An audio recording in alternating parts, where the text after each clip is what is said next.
In the book of Matthew, we get this glimpse of God's love for us. Jesus came up from the water. Suddenly the heavens were opened, and the Spirit of God was seen descending like a dove. And a voice from heaven said, "This is my Son, the beloved, with whom I am well pleased." Betty Jane Holmes, indeed a spiritual daughter of God, a God she knew deeply, a God who must certainly be well pleased with her beloved life. Good morning, good people. We are truly here to celebrate and give thanks for a precious life. For some, Betty was mom. Some, a beloved Lucy Depp Park neighbor. For some, a Hilltopper. For some, a grandmother. For some here at Linworth United Methodist Church, a co-worker and a peer. However you knew her, we come as extended family in these pews today. It has been said that what comes from love returns to love, and this gives us great hope this day.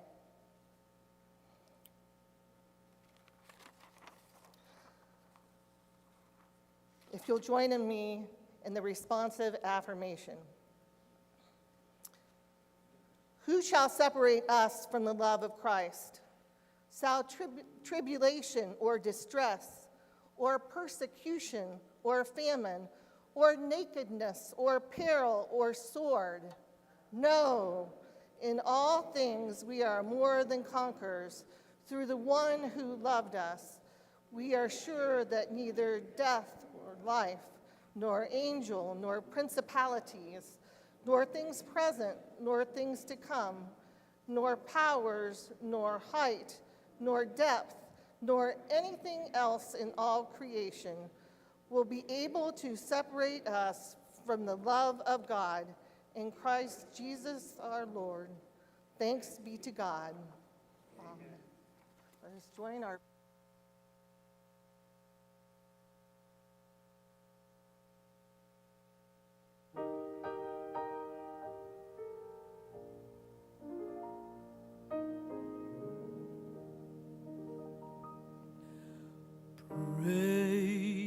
Precious Lord, take my hand, lead me on,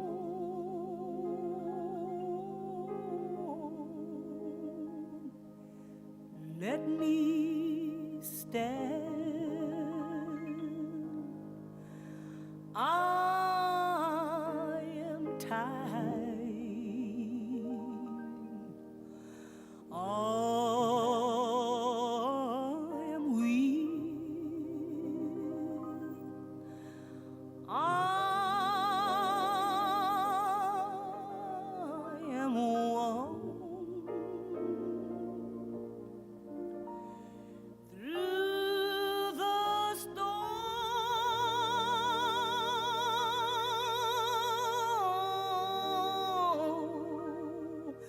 through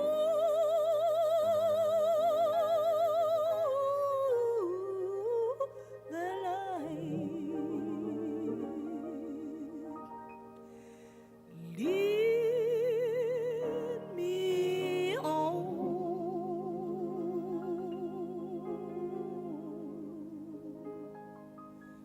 through the night.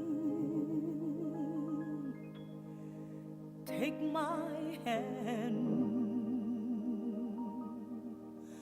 precious Lord, and lead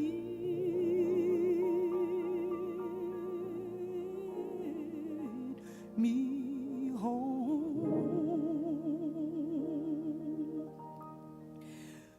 When my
hold my hand,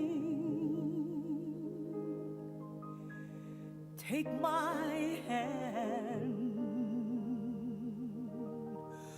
precious Lord,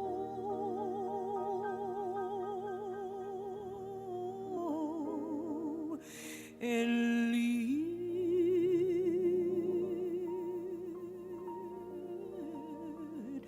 me home.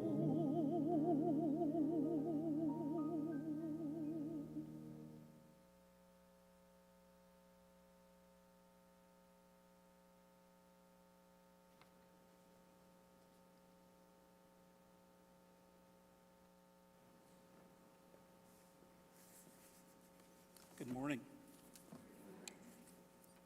For the Old Testament reading, Micah chapter 6, verses 6 through 8. With what shall I come before the Lord and bow myself before God on high? Shall I come before him with burnt offerings, with calves a year old? Will the Lord be pleased with with thousands of rams and 10,000 of rivers of oil? Shall I give my firstborn for my transgression, the fruit of my body for the sin of my soul? He has told you, O mortal, what is good, and what does the Lord require of you, but to do justice, and to love kindness, and to walk humbly with your God.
Hear this parable, the parable of the Good Samaritan. An expert in the law stood up to test Jesus. "Teacher," he said, "what must I do to inherit eternal life?" He said to him, "What is written in the law? What do you read there?"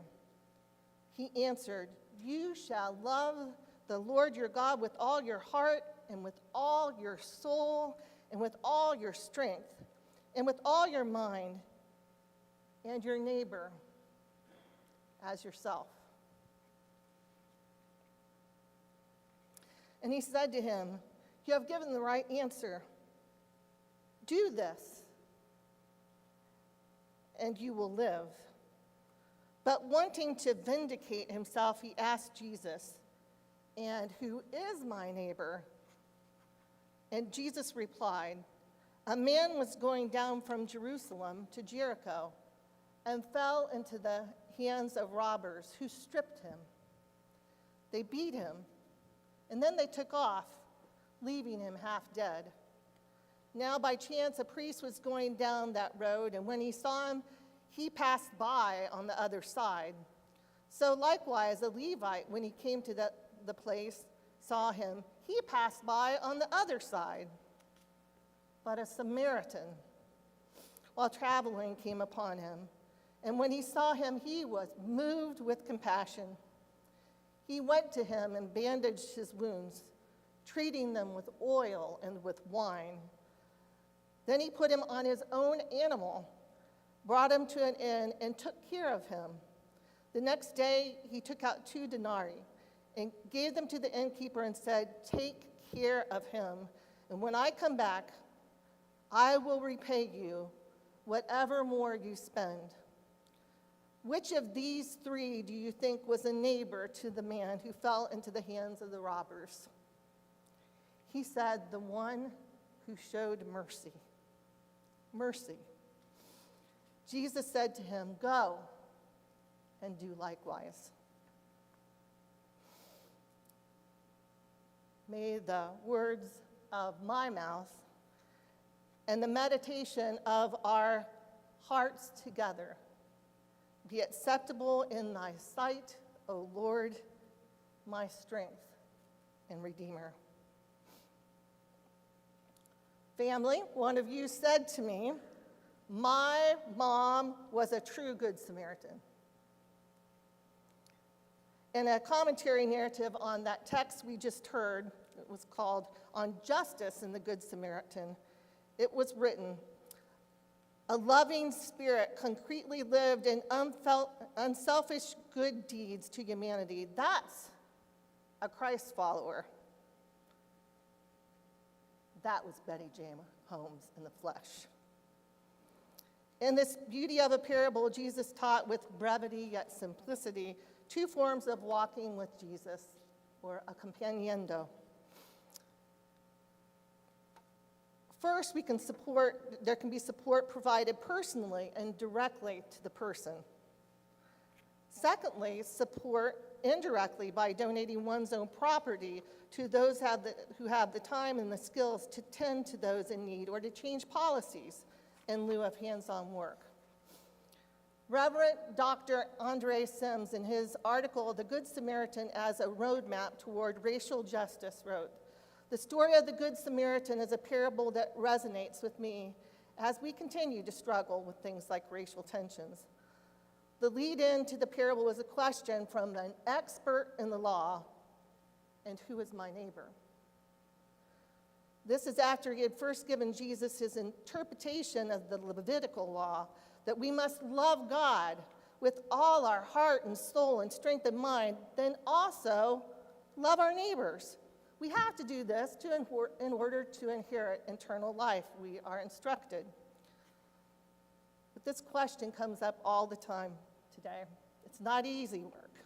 Who are our neighbors? I mean, it's easy when you're living by and near and with some of the coolest and most wonderful people ever, but it's not always easy.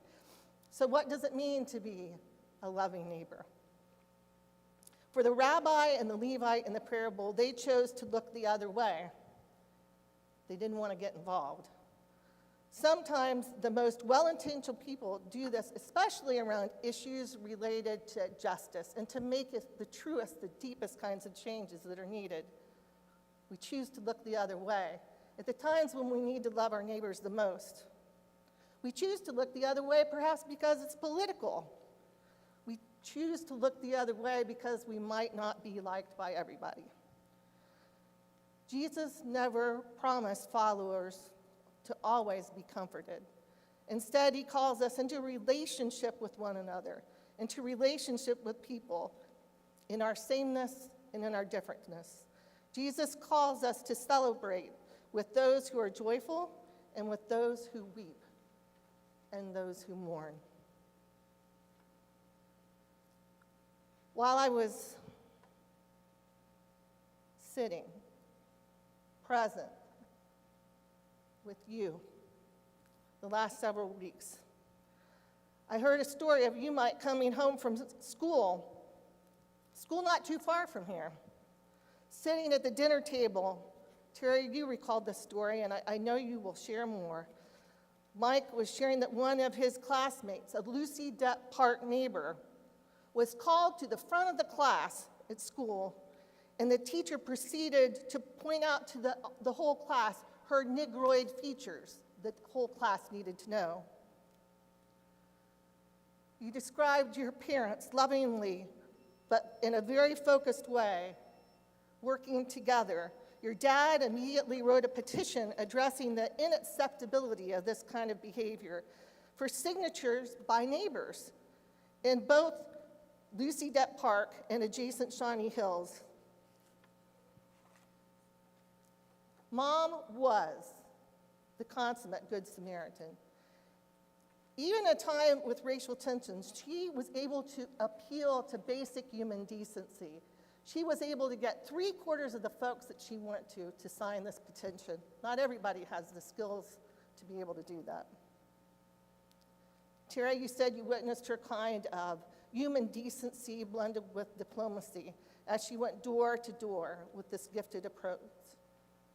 Betty Jane Holmes was human decency in the flesh.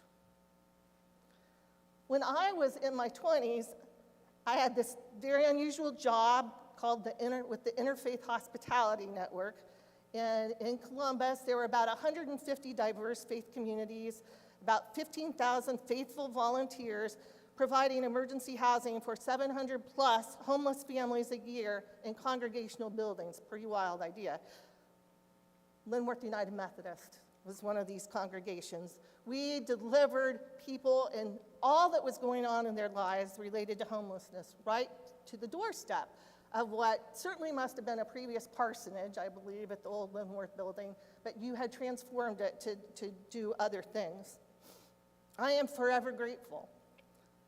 Betty, who I knew way before I lived in Lucy Depp Park, maintained and tended, and I must say, loved the people and the property of Linworth United Methodist. She was among my rock of all rocks, as I would come, kind of, my kids would call it the bedraggled look, coming from Faith Mission and all worn out. She would wrap her arms around me and just love me.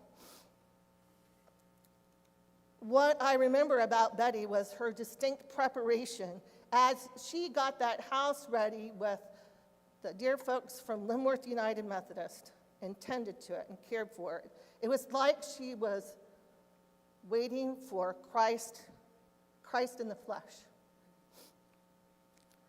She lived hospitality. In 1995, I remember a mom with 12 children, including a newborn, a family of 13, arriving at Linworth's house. You remember? Yes. Children had just returned from a placement through Children's Services, beautiful reunification, but somehow with those placements, they had never really learned to use spoons and forks. I witnessed Betty and others. That wasn't a typical part of the maintenance role, but she loved the people, and it was her role. Let me kid you on that. And as I said, with the utmost patience and dignity and grace.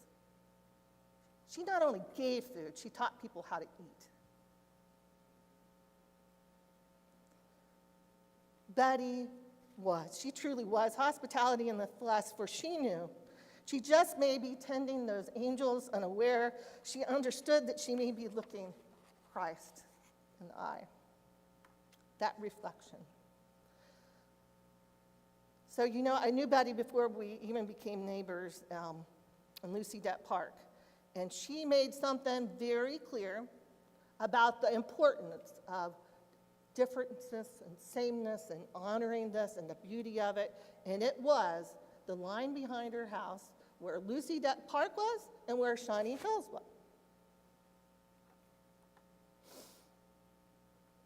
You see, Lucy Depp, an unincorporated area, was started by, we know there's indigenous American Indian history before all this, but there was a family of freed slaves that got Lucy Depp Park incorporated. That was the land where I believe 70 years your family had connection to that home. Shawnee Hills, great people, wonderful. I'll tell you this, that was started 100 years later, and if anybody tells you different, they're wrong. It was started by the Wolf family in conjunction with the Dispatch and the Columbus Zoo, okay?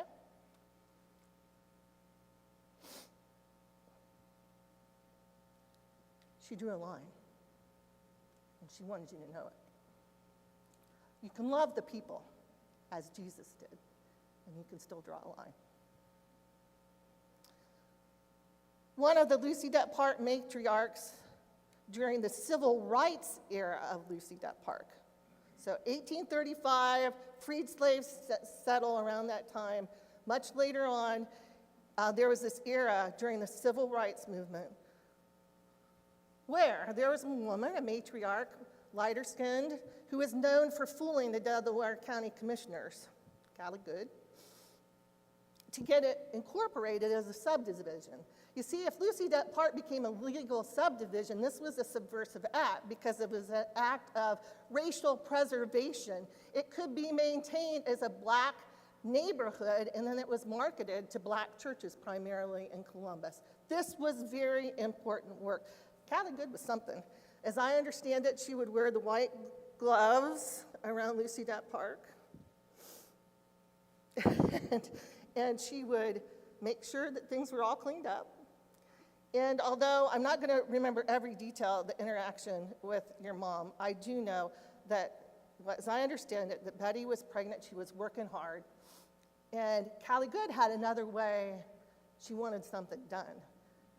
Betty, in a very respectful way, said, "What do you think I'm doing?" So she had a way with dignity to do truth-telling. Betty was tenaciously honest, in the flesh, to anyone and to all, even the matriarchs. I once had a tough time, struggling with a number of losses.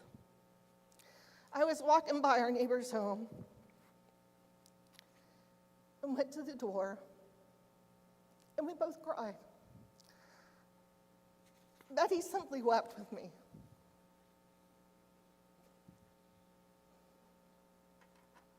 Recently, I had to write for a Mennonite publication and was asked the most meaningful biblical text to me. And I wrote, "It is Jesus wept." Here's why. Weeping means a solidarity with a human connection. Betty wept with me. I saw the reflection of Christ in her eyes. She was the most genuine source of love in the flesh to me. Let me say, beloved family, brothers and sisters and grandkids and all, the apple doesn't fall very far from the tree. I see that reflection in you. I love the saying, for me, she saw warts and all, whatever imperfections, or whatever she saw, she still loved me. I see that kind of Christ loving from all of you. Christ's imprint lives on and in you. Indeed, Betty's does too. Amen. Amina. Amun.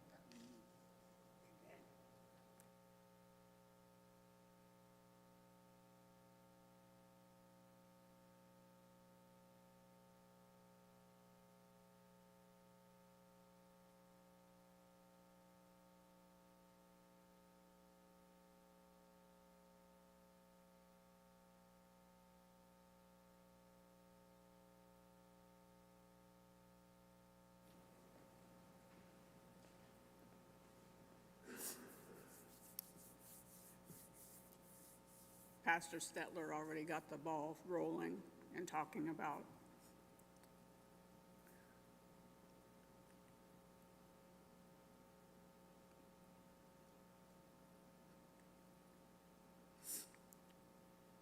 Mom's life.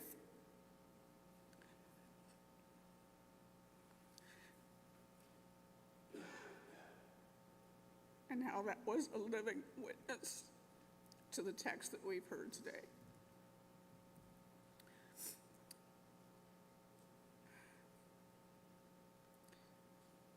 there was no other way for her to be but to do justice, love mercy, and walk humbly with the God to whom her life witnessed. You might think that the insertion of the 23rd Psalm was kind of passé. It's like, why is that in there? She used that to both still herself when she was aggravated about someone's behavior or a justice issue or anything like that, and she used it to steel herself because of the assurances of God to those who will witness to his grace and mercy, that she would have the strength to go on. She did that a lot. She was a living example for us to do that. Gwen talked about the incident with one of Mike's classmates. And I know about it because when Mike came and said that this teacher had made his classmate cry, the family rhythm stopped, and I mean stopped. My mom and dad, although they had their differences, worked exceptionally well as a team. And I got to witness both him writing the petition and Mom going from door to door in our neighborhood and the white neighborhood to the south of us, appealing to people's sense of decency and justice and mercy, because she pulled me around in the wagon, and I watched, and I listened.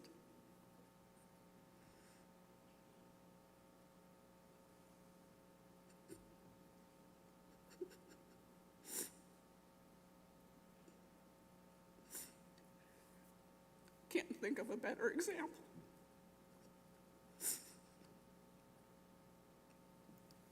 Thanks.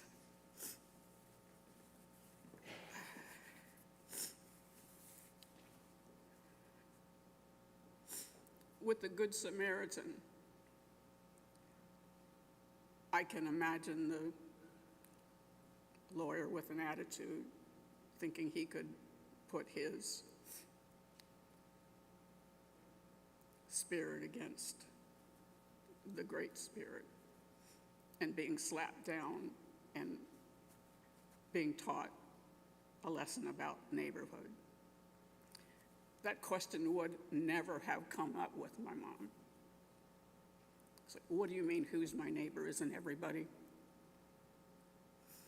Am I not called to salve wounds? Extend God's love to everybody I meet, even if I don't even like them. She did it anyway.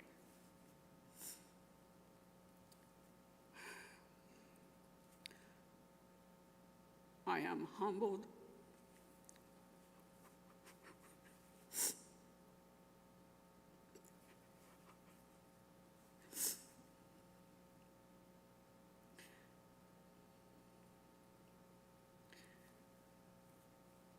to have been her daughter,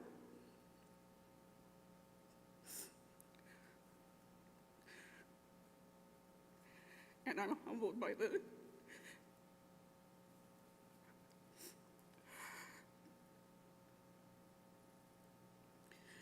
challenge of continuing to be her daughter.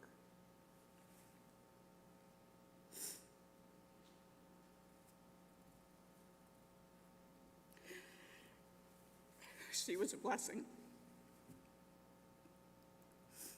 And for anyone else who would like to share if she was a blessing in your life, if you have a funny story, speaking of funny stories, I have to tell you this so I can collect myself.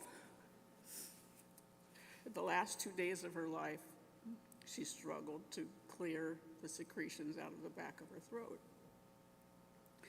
And I was sleeping upstairs with her, and my godson of a sister-in-law, Anne Marie, was there. and I could have sworn there was a horse in the house.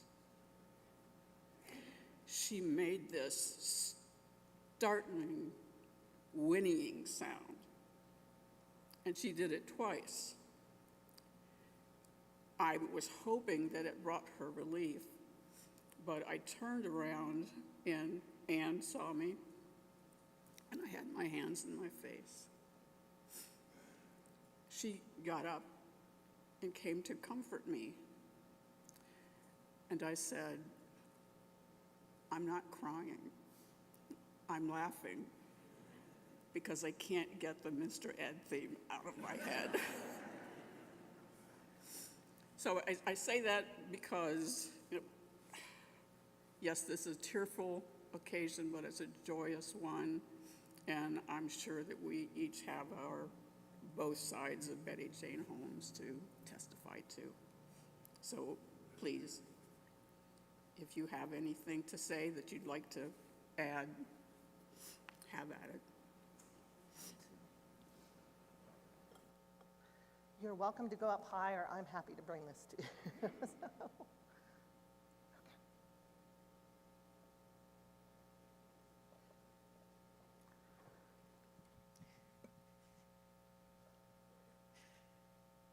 Some of you might remember me. Hi. I was Molly Marie Charles, and I was on staff at Linworth with Betty. Shortly after I was on staff, I no longer called her Betty, I called her Mommy, because she took me under her wing. When I started there, I was at the beginning of a very, very painful divorce. And I had 3 little girls that went to Linworth with me. And you try to put on the happy face all the time, and then I'd go in Betty's or Mommy's janitor closet and cry and throw stuff around, and she'd pick up after me. And so pretty soon, Betty and I just came to be very, very, very good friends. 3 years after that marriage dissolved, I chose to remarry. And my mother couldn't be there because my mother was ill. She couldn't come from out of town. Betty was my mother. She was the mother of the bride. And she played that role beautifully, and it was so, so precious to me. She gave me many precious things. She taught me about things I didn't know. I didn't know what it was like to be a woman with her skin color and go through the things she did. She taught me about that. And we cried. And she told me that it would get better in my lifetime. Well, I'm 67 and I'm not seeing it. And that makes me angry. One of the other great gifts Betty gave me was Petey. Petey and I have been friends for, we can't even remember now. But I've yet to see Petey grow up, but I know that he has a wonderful wife, and I asked him a couple weeks ago what he wanted to be when he grew up, and he still doesn't know. But 2 funny stories about Betty. Well, but before those, I have to tell you, she gave me my love of aprons, okay? I have about 40 aprons, and I have 3 little girls, 3 big girls now that all have aprons.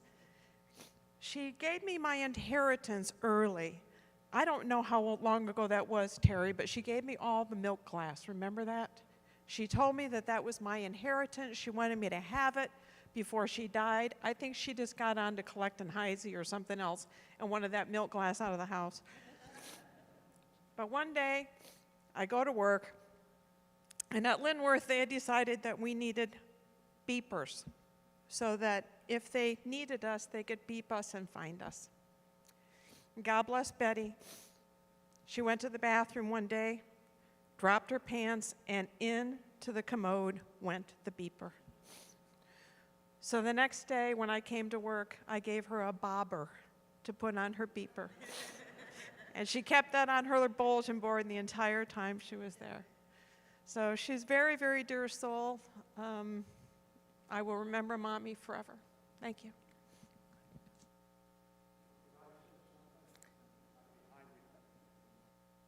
Brief, even though I could speak an hour about Betty. In February of 1992, I was on the staff at North Broadway United Methodist in Clintonville. Bishop Ammons was our bishop, and it was his 70th birthday the next week that I was going to play for the party.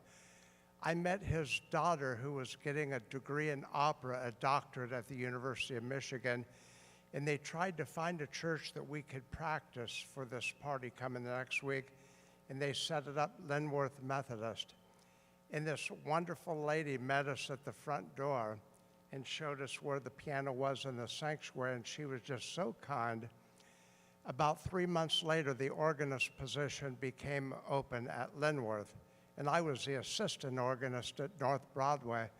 And I was going to stay at North Broadway, but I thought of that kind woman at Linworth, and I actually applied for the organist position at Linworth because I would like to work with her.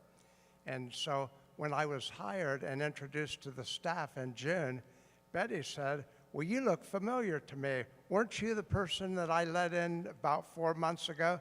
And you came back just to be with me, right?" And I said, "Betty, that's exactly correct." And we were on the staff 11 years together before she retired in 2003. But she is just such a wonderful person. And in my 73 years on earth and 56 years as a church organist, she was one of the highlights of all the staff that I worked with over those years. Thank you. Okay, where's next?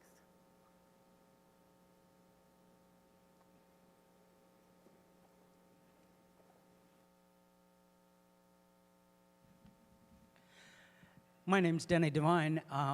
I'm in charge of the church garage sale here at Linworth. And Betty took care of our housewares department. And every day she came in, I'd meet her, and her and I always bantered back and forth. And she kept me straight, and she says, "This is my department, you get out of it, I'll take care of it." And so I didn't have any worries with Betty taking care of the housewares department for our garage sale. She just was a joy to have here at Linworth.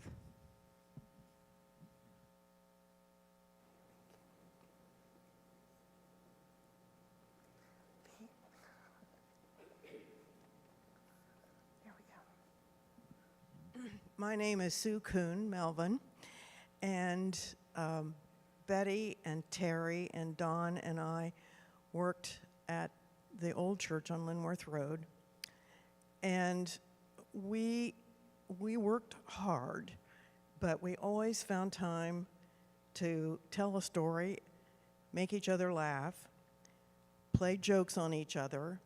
April Fool's Day was like a high holy day for us, because I knew I was up for something, and I always was.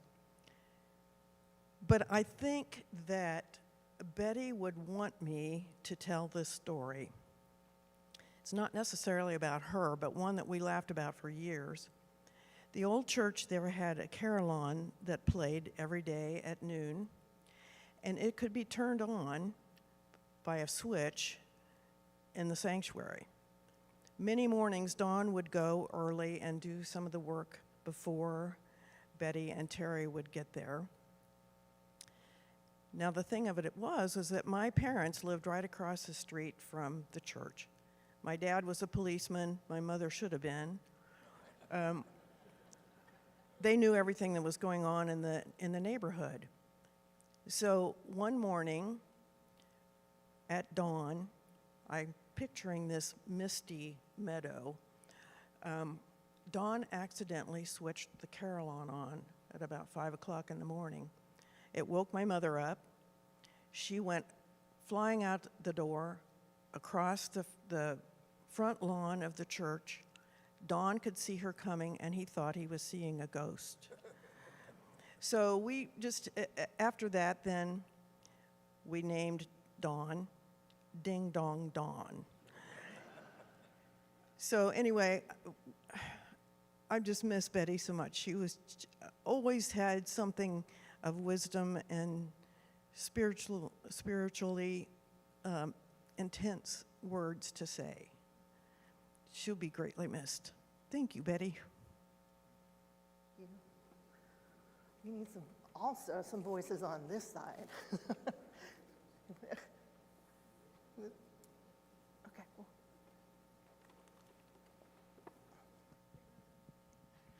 My name is Debbie Steele, and I have been a member of Linworth for a long time. And Sue probably doesn't remember the time that we went strawberry picking with Betty. So Betty was more than an employee. Betty was everybody's friend. And you could walk into the building and she would greet you. She had such patience with all of our little children, because our children were little, if Pete and Terry remember that. So Betty bridged from the old church on Linworth Road to the new church here. She was a part of the congregation here with the garage sale up until just a few years ago. So her face and her smile and her hands are very much a part of all of us. Thank you. Okay. Over here? Okay. Hi, I remember you, Molly. I started just about the time you were there. And my name's Cheryl Hellenberger, and like Molly, Betty took me right under her wing. I mean, she said, come back, have lunch with me. We both packed our lunches, and we would eat together back in her office. And she became my mom. And she would just give words of wisdom, and she spoke about justice. Her life is such an example for all of us.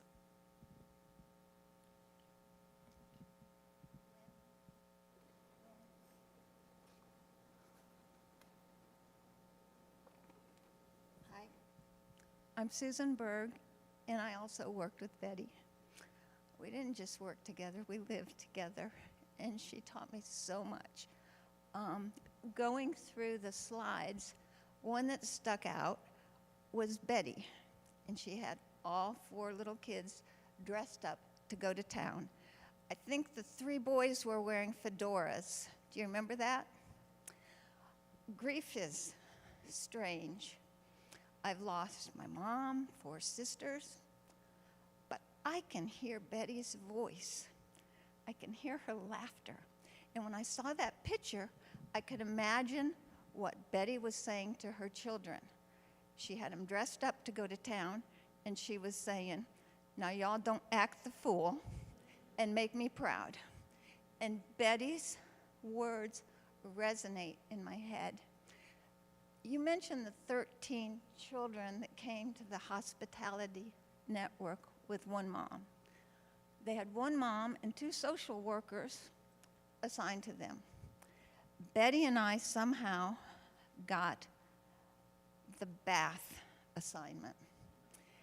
And we had maybe half the kids, so that would have been about 6 little kids in a small bathroom.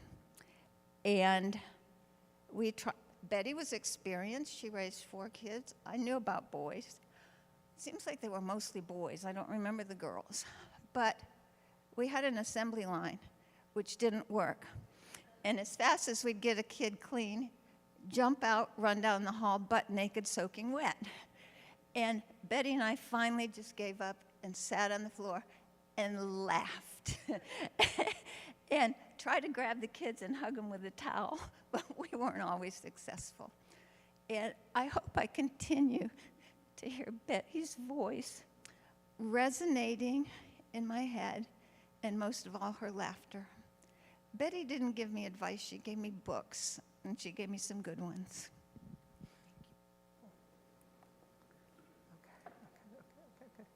Okay, I'm going to get to you. Excuse me. I don't. Okay. Good morning, everybody. My name is Leah Kelly Shreve, and Aunt Betty was Aunt Betty. She was married to my uncle Donald, and her and my mother were like sisters. They were 10 years apart.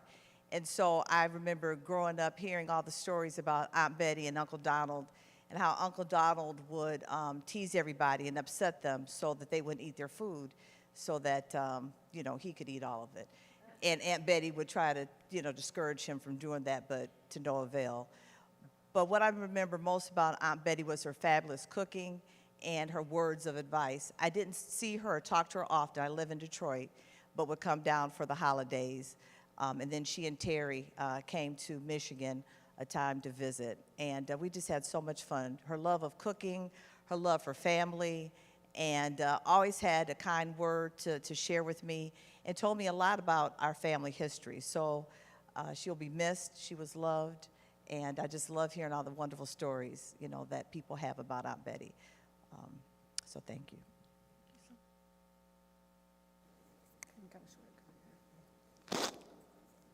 Okay, I'm coming around this way. Anybody else?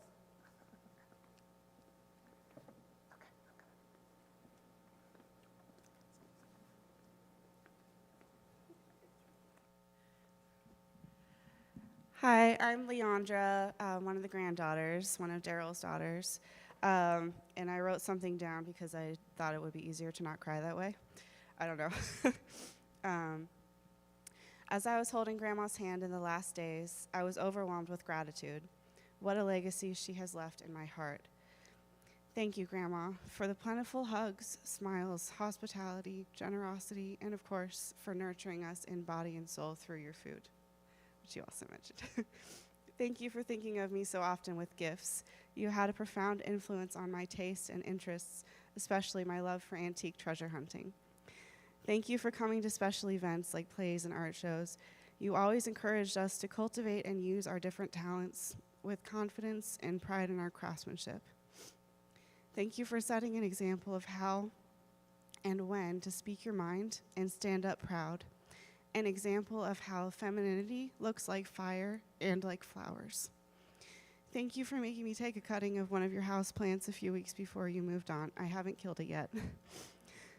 To quote one of the most memorable objects I grew up seeing in your house, Grandma, thank you for living in a house by the side of the road and being a friend to man.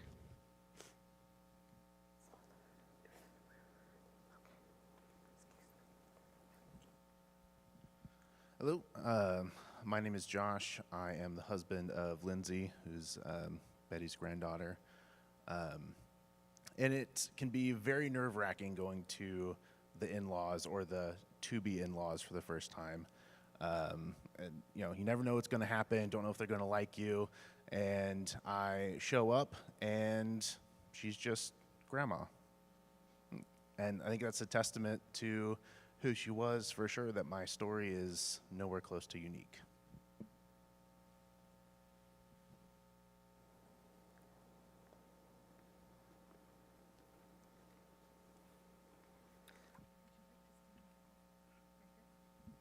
Yeah.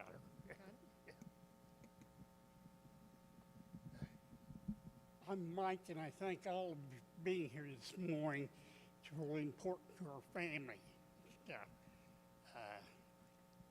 All the nieces and nephews, and I hear Abigail's going to make the 7th grandbaby to my mom and dad. So she's a trooper. But I thought a couple of things about the Holmes family, and a lot of it, my mom was law. And you know how you get the chickens for Easter? And out of 4 of those kids at that time, mine was the only one that lived. And my dad had this oversized sliding board in the backyard, and his chicken used to roost on top of us. Well, this kid cut out money, okay? And my mom said, if he ever comes after me, he's history, okay? And I've always loved chicken and dumplings. Came from school one night, had chicken and dumplings. I went after her, I said, Mom, have you seen my chicken? she just pulled up her sleeves and she said, "You just ate him." Okay. On another one, my mom's dad had poured 2 footers for a boom addition on the house. And all his kids got dressed for Palm Sunday. And Terry and I were on one ditch, and John and Daryle were on the other, and we were slinging mud balls. Okay. Mom came out, she said, "Donald, get out of here." Okay. He lined all 4 of us up on the couch and whipped us, okay? And I didn't know how she did it, but she had all these clothes clean for Easter Sunday to wear, okay? And just things that she did was a miracle worker. And I remember one day I went down to the river, and there were 3, I think they were storks standing on the bank. And they just stood there, and I shot all 3 of them, sung them the servant went home. Boy, they tasted great. We don't need to do that one again. And another important family was the Fields family.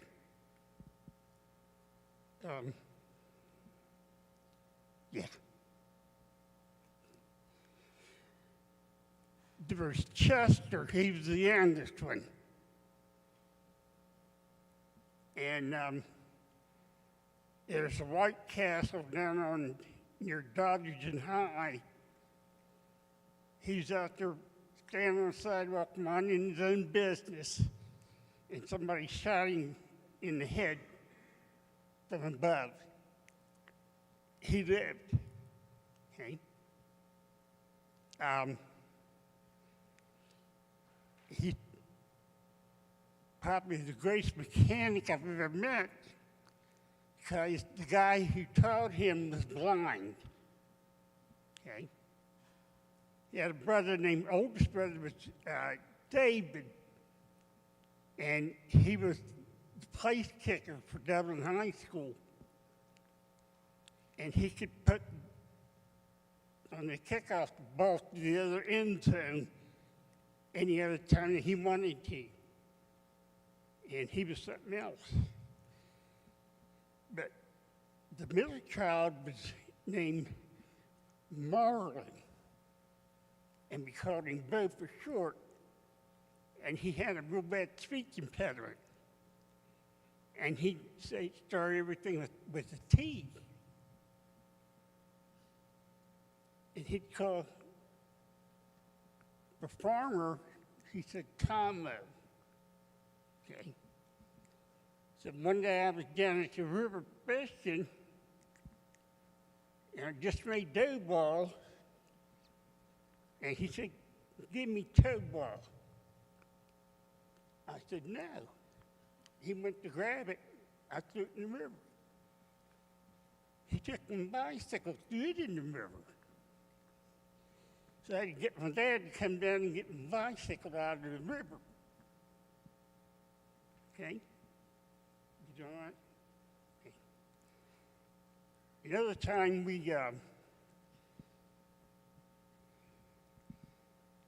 I know Mike Gray's one of the guys, he's dead now, but there's about 4 of us went down to hassle these parkers that came down from the High Western University.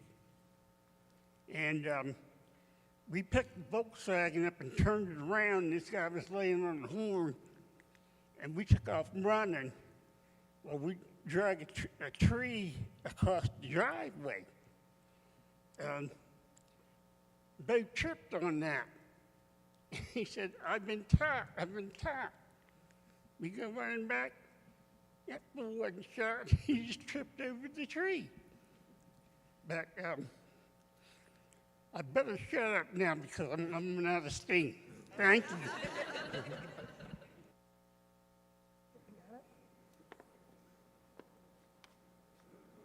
jump.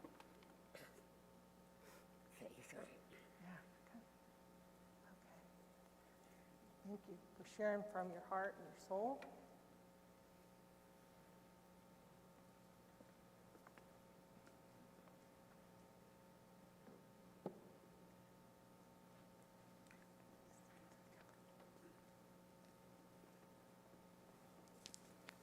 We're going to have a special musical selection from the chaplain who was chaplain to my mom during her final days from Ohio's Hospice of Central Ohio.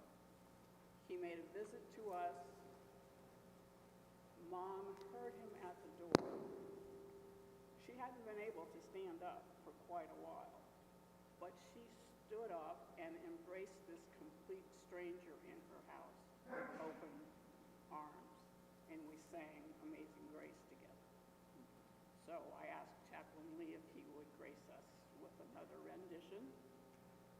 This is Chaplain Lee.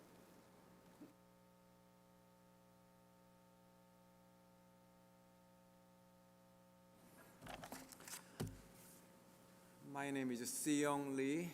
I have been so blessed to be her chaplain. Chaplain is a caregiver, but on the first day when I saw her, she changed the role. I have been a care receiver. And as Terry mentioned, she apparently was not strong, but she stood up and then gave me a hug, a complete stranger. And she showed respect and love to me. And I was so touched. And then we sat and we sang some songs. One of them was this Amazing Grace. It's on 378. I'm going to sing verses 1, 3, and 6.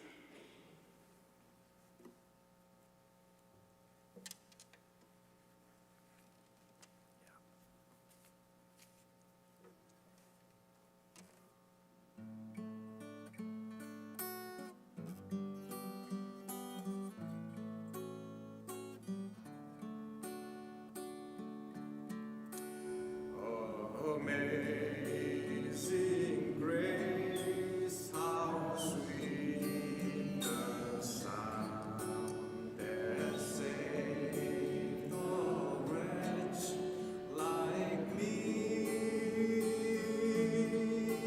I once was lost, but now when found was blind, but now I see.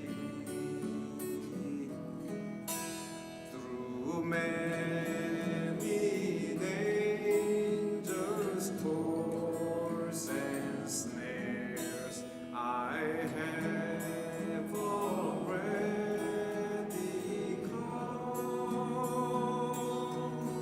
'Tis grace hath brought me safe thus far, and grace will lead me home. Where we've been there 10,000 years, fly shining as the sun,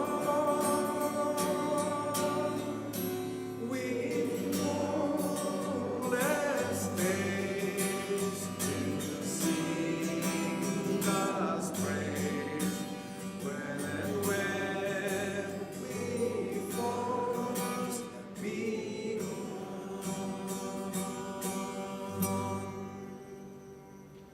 Amen. I'm sure Jesus will stand up and give her a hug like she did to complete strangers and friends and families and everybody. She'll be deeply missed. Thanks be to God.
stand one as the Lord see you through. Yes, after you've done all you can, you just stand and be sure. Be not entangled in that bondage again. You just stand and be sure. God has a purpose. Yes, God has a plan. Tell me, what do you do when you've done all you can, and it seems like you can't make it through?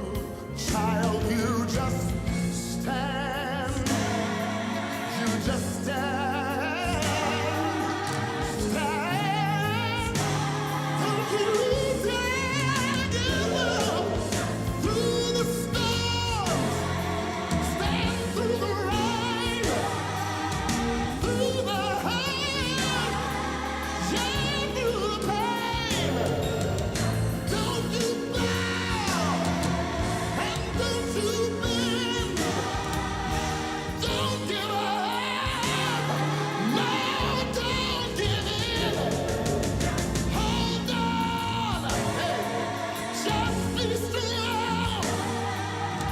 God will stand it. It won't be long, no. After you've done all you can. After you've done all you can. After you've gone through the hurt. After you've gone through the pain, oh my. After you've gone through the storms, hallelujah. Hey, after you've gone through the rain, prayed and cried, prayed and cried, prayed and cried, prayed and cried, oh my.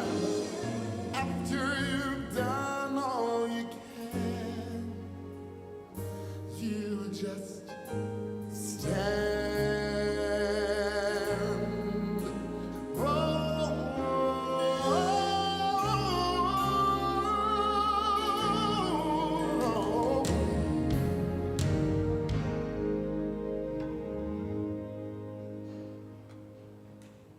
At one point during the last months, I asked, I believe it was Pete and Terry, if there was one favorite text. And I know, Terry, you talked about how grounding Psalm 23 was, and she loved that. But you did say it wasn't just about one, it's about the whole.